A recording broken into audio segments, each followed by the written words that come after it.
Hello viewers, আমার YouTube চ্যানেলে সবাইকে স্বাগত জানাই। আজকের বিষয় হলো 2024 সালে যে সমস্ত ছাত্রছাত্রীরা ওএসিস স্কলারশিপ আবেদন করেছিলে এবং টাকা পেয়ে গেছো, তো তাদের জন্য রিনিউয়াল অপশান চলে এসেছে। তো তোমরা যারা টাকা পেয়েছো তারা 2025 এবং 26 সেশনের জন্য তোমাদের স্কলারশিপের ফর্ম রিনিউয়াল করতে পারবে। তো যারা রিনিউয়াল করতে চাও অবশ্যই ভিডিওটি শেষ পর্যন্ত দেখো, তাহলে সব কিছু বুঝতে পারবে। ভিডিওটি এগোনোর আগে তোমাদের কাছে ছোট্ট একটা রিকোয়েস্ট আছে, আমার চ্যানেল যারা এই ভিডিওটি নতুন দেখছো এরকম ভিডিও পাওয়ার জন্য অবশ্যই আমার চ্যানেলটিকে সাবস্ক্রাইব করে নিও, অ্যান্ড পাশে একটা বেল আইকন থাকবে সেটাকে অবশ্যই ক্লিক করে নিও। যখনই এই ধরনের কোনো ভিডিও পোস্ট করব সঙ্গে সঙ্গে তোমার কাছে নোটিফিকেশান চলে যাবে ভিডিওটি দেখার জন্য। চলো শুরু করা যাক আজকের এই ভিডিও। তো 2024 সালে যারা ওএসএস স্কলারশিপে আবেদন করেছিলে এবং টাকা পেয়ে গেছো, তো তাদেরকে এই স্কলারশিপের জন্য রিনিউয়াল করতে হবে 2025 এবং 26 সেশনের জন্য। তো এইটা হোম পেজ, তোমাদের এই পেজে আসতে হবে। আমি ডেসক্রিপশন বক্সে লিঙ্ক দিয়ে দেবো, সেইখানে ক্লিক করে তোমরা এই পেজে আসতে পারো, বা গুগলে গিয়ে লিখতে পারো ওএসিস স্কলারশিপ, দেখবে প্রথমেই চলে আসবে। এই জায়গাটাতে তোমাদের ক্লিক করতে হবে। ক্লিক করলেই তোমরা অফিসিয়াল পেজে তোমরা চলে আসবে। আসার পরে ডান দিকে এই জায়গাটাতে লেখা রয়েছে রিনিউ স্কলারশিপ, এই জায়গাতে তোমাদের ক্লিক করতে হবে। তারপরে তোমাদের এই জায়গাটাতে বেছে নিতে হবে তোমাদের ডিস্ট্রিক্ট।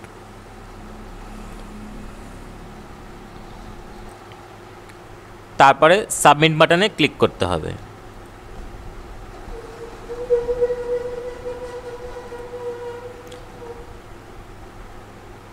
তারপরে তোমাদের সামনে এই রকম দুটো জায়গা চলে আসবে, যেখানে অ্যাপ্লিকেশন আইডি বা ইউজার আইডি আর পাসওয়ার্ড। তোমরা 2024 সালে যখন ফর্ম ফিল আপ করেছিলে আগের বছর, তখন তোমাদের ফর্মে যে অ্যাপ্লিকেশন আইডিটা রয়েছে সেটা এই জায়গাতে লিখতে হবে, এবং যে পাসওয়ার্ড তুমি দিয়েছিলে সেই পাসওয়ার্ডটা এই জায়গাটাতে লিখতে হবে। কারেন্ট সেশন 25-26-এ লেখা থাকবে। এই জায়গাতে যে ক্যাপচারটা থাকবে সেই ক্যাপচারটা দেখে দেখে এই জায়গাটাতে লিখতে হবে। লেখার পরে এই লগ ইন বাটনে তোমাদেরকে ক্লিক করতে হবে। যখনই এই নেক্সট পেজে যাবে, নেক্সট পেজে তোমরা দেখতে পাবে তোমাদের যে মোবাইল নাম্বারটা ছিল সেই মোবাইল নাম্বারে কিন্তু একটা ওটিপি যাবে।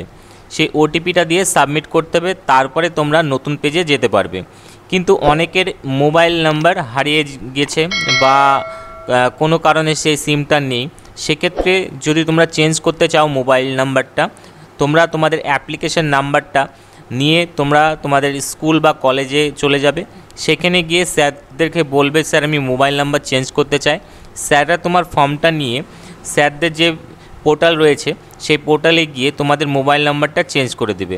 মোবাইল নাম্বার চেঞ্জের জন্য কমসে কম 48 থেকে 72 ঘন্টা সময় লাগে যখন এটা করা হয়। তারপরে তোমরা যে নাম্বারটা দিয়েছিলে সেটা চেঞ্জ হয়ে তোমাদের নতুন নাম্বার ওইখানে ফর্মে চলে আসবে। তারপরে আবার তুমি সেম পদ্ধতিতে তুমি এগাবা, দেখবা তোমাদের ফর্মে নতুন নাম্বারটা যেটা অ্যাড হয়েছে সেই জায়গাটাতে ওটিপি যাবে। তারপরে তোমরা রিনিউ করতে পারবে। তো এবার দেখে নিই কীরকম দেখাচ্ছে। আগের বছর যে মোবাইল নাম্বার দেওয়া ছিল সেটাতে ওটিপি যাবে, তো সেই ওটিপিটা এই জায়গাটাতে দেওয়ার পরে সাবমিট বাটনে ক্লিক করতে হবে। ওটিপি দেওয়ার পরে এই জায়গাতে রেজিস্ট্রেশন নাম্বার দেখা যাবে, নাম, ডেট অফ বার্থ, স্কলারশিপ কি স্কলারশিপ সেটা দেখতে পাওয়া যাবে, মেল না ফিমেল, আর মোবাইল নাম্বার দেখা যাবে। এরপরে পাশে এই চিহ্নগুলোতে ক্লিক করতে হবে। ক্লিক করার পরে একটু নিচে সাইডে এসে রিনিউ অ্যাপ্লিকেশান যেটা রয়েছে এই জায়গাটাতে ক্লিক করে রিনিউ অ্যাপ্লিকেশান চলে আসবে। তো কেউ যদি মনে করে যে আমার অ্যাপ্লিকেশানটা উইথড্রল করব, সেক্ষেত্রে এই অ্যাপ্লিকেশান উইথড্রলে এই জায়গাটাতে ক্লিক করতে হবে। কী কারণে উইথড্রল করা হচ্ছে স্কলারশিপটা রিজন দিয়ে সাবমিট করলে ফর্মটা উইথড্রল হয়ে যাবে। তো আমি রিনিউ এই জায়গাটাতে ক্লিক করব। তারপরে তোমাদের সামনে তুমি দেখতে পাবে কাস্ট সার্টিফিকেট নাম্বার, তারপরে পুরো ডিটেলস দেখতে পাবে কাস্ট সার্টিফিকেটের। তো এখানে সাব ক্যাটাগরি দেওয়া থাকবে, ইস্যু ডেট, কন্ট্যাক্ট নাম্বার অর্থাৎ মোবাইল নাম্বার যেটা দেওয়া রয়েছে সেটা এখানে লেখা থাকবে। অ্যানুয়াল ইনকাম যেটা তোমরা বিডিও অফিস থেকে বা ই ডিস্ট্রিক্ট থেকে তুলেছো, সেখানে ইনকাম সার্টিফিকেটে তুমি ইনকাম যেটা আছে সেটা দেখে নিতে হবে। তো যেটা আছে লিখে নিচে এই জায়গাটাতে আপলোড করতে হবে পুরো অরিজিনাল স্ক্যান কপিটা।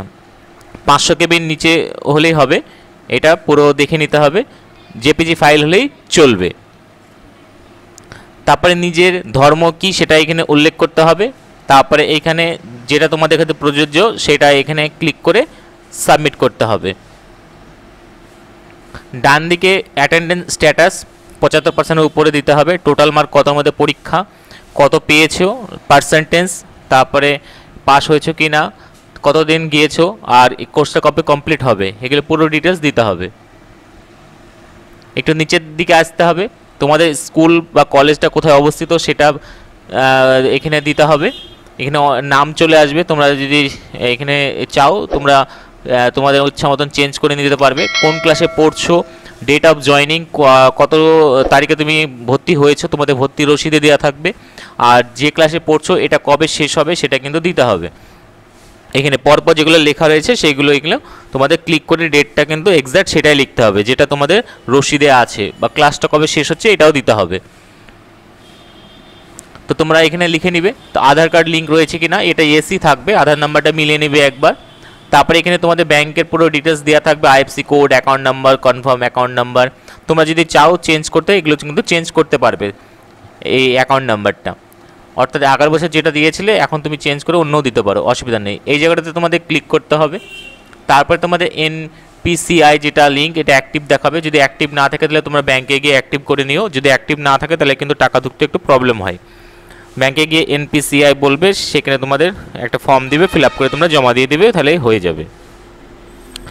তারপর নিচের দিকে তোমরা আরও দুটো অপশান পাবে, এই অপশানগুলোর মধ্যে তোমরা বেছে নিবে। বেছে নেওয়ার পরে তোমাদের যেটা তোমাদের ক্ষেত্রে প্রযোজ্য সেটাতে একটাতে উপরে এগুলো একটার মধ্যে ক্লিক করতে হবে, উপরগুলোর মধ্যে যে কোনো একটা, আর নিচের মধ্যে যে কোনো একটা ক্লিক করে নিবে। আমি একটা ক্লিক করে নিলাম, এই জায়গাটাতে একটা ক্লিক করলাম, তারপরে সাবমিট বাটনে ক্লিক করতে হবে। সব ঠিক থাকলেই তারপরে ক্লিক করতে হবে। তো এটা আমি পুরো ডিটেলস ঢেকে রেখেছি, পুরো ডিটেলস চলে আসবে এখানে যেগুলো ফিল আপ করা হয়েছে। সব যদি ঠিক থাকে তবে এই সাবমিট বাটনে ক্লিক করতে হবে, আর যদি কোনো ভুল থাকে তাহলে ব্যাক বাটনে গিয়ে আবার পুনরায় সেটাকে ফিল আপ করতে হবে। তো এখানে ভেরিফাই লগ অ্যাপ্লিকেশন লেখা রয়েছে, একবার ভেরিফাই লগ হয়ে গেলে কিন্তু আর চেঞ্জ হবে না, একটু মাথায় রাখতে হবে। তো যদি সব ঠিক থাকে তবে এখানে ভেরিফাই লগ অ্যাপ্লিকেশনে ক্লিক করতে হবে। তো ক্লিক করলে যে মোবাইল নাম্বারটা দেওয়া রয়েছে সেই মোবাইল নাম্বারে কিন্তু ওটিপি যাবে। তোমরা এখানে দেখতে পাবে যে ওটিপির জন্য এখানে চাইছে, তো ওটিপিটা এই জায়গাটাতে দিতে হবে, তবে এই ফর্মটি সাবমিট হবে। 4 অঙ্কের একটা ওটিপি যাবে, সেই ওটিপিটা এখানে দেওয়ার পরে সাবমিট বাটনে ক্লিক করতে হবে।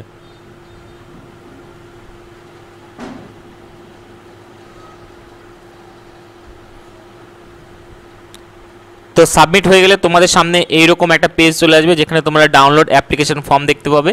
তো এই জায়গাটাতে ক্লিক করলে তোমাদের অ্যাপ্লিকেশন ফর্মটা ডাউনলোড হয়ে যাবে। তো তোমরা এটাকে ডাউনলোড করে দেবে, 3টে তোমাদের ফর্ম রয়েছে, আর এই জায়গাটাতে কী কী তোমাদের ডকুমেন্ট জমা করতে হবে সেটা কিন্তু এখানে দেওয়া রয়েছে, তোমরা একবার দেখে নিবে। যেমন ফর্মটাতে একটা ছবি লাগাতে হবে, তার সঙ্গে আধার কার্ড, ব্যাংকের বই, রেজাল্ট, ভর্তি রসিদ, ইনকাম সার্টিফিকেট আর কাস্ট সার্টিফিকেট, তোমরা যেটা দিয়ে এটা ফর্মটা ফিল আপ করছো এইগুলো করতে হবে। আর তোমাদের এখানে দেখতে পাবে লাস্ট লাইনে লেখা রয়েছে ফর্মটা যেদিন সাবমিট হবে তার 15 দিনের মধ্যে তোমাদের কিন্তু জমা করতে হবে। তো এই জিনিসগুলো লেখা রয়েছে, তো তোমরা একবার এটা দেখে নিবে। এবার তোমাদের আমি ফর্মটা দেখিয়ে দিই যে ফর্মে কোথায় কি সিগনেচার করতে হবে। যে ফর্মটা রয়েছে সেই ফর্মটা 3টে প্রিন্ট আউট রয়েছে, সেই প্রিন্ট আউটটা আর যে ডকুমেন্টগুলো একটু আগে বললাম সেইগুলো কিন্তু প্রত্যেকটা জেরক্স করবে, আর ইনকাম সার্টিফিকেটটা অরিজিনাল দিবে। তারপরে তোমাদের ওইটা গিয়ে তোমাদের সাবমিট করতে হবে, স্কুল বা কলেজ যে যেখানে পড়াশোনা করো। তো ফর্মটা তোমাদের এবার দেখিয়ে দিই, ফর্মটা তোমরা প্রিন্ট আউট করবে, কালার বা সাদা কালো যাই খুশি করে নেবে।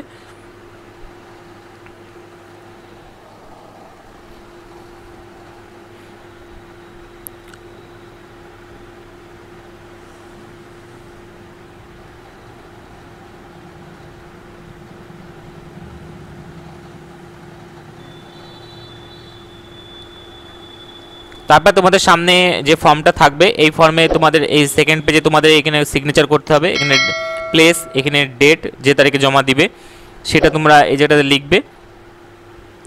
লেখার পরে একটু নিচের দিকে আসতে হবে, 3 নম্বর ফর্ম। 3 নম্বর ফর্মে তোমরা এই জায়গাটাতে দেখতে পাবে যে এখানে তোমাদের যে নামগুলো লেখা রয়েছে এর মধ্যে যে কোনো একজনের সিগনেচার তোমার এই ফর্মে করতে হবে। এই জায়গাতে সিগনেচার করবে এবং পাশে একটা গোল সিল লাগিয়ে দেবে যার কাছে তুমি নিয়ে যাবে। আর নিচের দিকে যে ফর্মটা রয়েছে এখানে তোমাদের গার্জিয়ান সিগনেচার করাতে হবে। তারপরে তোমাদের এখানে কত টাকা ইনকাম সেটা লিখতে হবে। তারপরে এখানে ওয়ার্ডে লিখতে হবে যে কত টাকা ইনকাম। এই জায়গাটাতে তোমাদের নাম লিখে দিবে। এই জায়গাটাতে তোমাদের প্লেস এবং ডেট যে তারিখে জমা দিবে। তো এইরকম করে তোমাদের পুরো ফর্মটাকে তোমরা কমপ্লিট করে নেবে। এই ফর্মটা এবং যে ডকুমেন্টগুলো বললাম সেগুলো কিন্তু তোমাদেরকে জমা করতে হবে তোমাদের স্কুল বা কলেজে। তো আশা করি পুরো তথ্য দিতে পেরেছি। যদি কোনো অসুবিধা হয় কমেন্ট বক্সে অবশ্যই কমেন্ট করবে, তার আমি অ্যান্সার দেবো। ভিডিওটি শেষ পর্যন্ত দেখার জন্য ধন্যবাদ। আজকে এই পর্যন্তই।